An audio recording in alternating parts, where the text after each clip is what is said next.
ಗೇರು ಹಣ್ಣಿನ ಗಿಡ 16ನೇ ಶತಮಾನದಲ್ಲಿ ಪೋರ್ಚುಗೀಸರು ಗೋವಾ ಕರಾವಳಿ ಭಾಗದಲ್ಲಿ ಭೂಸವಕಳಿ ತಡೆಯಲಿಕ್ಕೆ ತಂದಂಥ ಒಂದು ಕೃಷಿ ಮಾಡಿದಂಥ ಒಂದು ಗಿಡಗಳಾಗಿದೆ. ಆದರೆ ಈಗ ಅದು ವಿಶ್ವದಾದ್ಯಂತ ಅತಿ ಹೆಚ್ಚು ಡಾಲರನ್ನು ಗಳಿಸುವಂಥ ಕೃಷಿ ಕೂಡ ಆಗಿದೆ.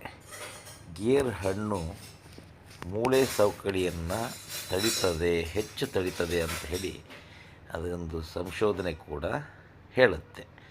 ಮತ್ತು ಗೋವಾ ಪೆನ್ನಿ ಕೂಡ ಈ ಗೇರು ಹಣ್ಣಲ್ಲಿ ತಯಾರು ಮಾಡ್ತಾರೆ. ಹಾಗಾಗಿ ಗೇರು ಹಣ್ಣು ಎಷ್ಟು ಸಾಧ್ಯ ಅಷ್ಟು ನೀವು ತಿನ್ನಬೇಕು. ಗೇರು ಹಣ್ಣು ತಿನ್ನೋದ್ರಲ್ಲೂ ಕೂಡ ಒಂದು ಮೆಥಡ್ ಇದೆ. ಅದನ್ನು ಉಪ್ಪು ನೀರಿನಲ್ಲಿ ತೊಳೆದು ತುಂಡರಿಸಿ ಉಪ್ಪು ಹಾಕ್ಕೊಂಡು ತಿಂದರೆ ಅದರ ರುಚಿ ಜಾಸ್ತಿ. ಆಮೇಲೆ ಅದರ ತುದಿ ಭಾಗನ ನೀವು ತಿನ್ನಬಾರ್ದು, ಅದು ಕತ್ತರಿಸಿ ಹಾಕಬೇಕು, ಅಲ್ಲಿ ಸೊನೆ ಜಾಸ್ತಿ ಇರುತ್ತೆ.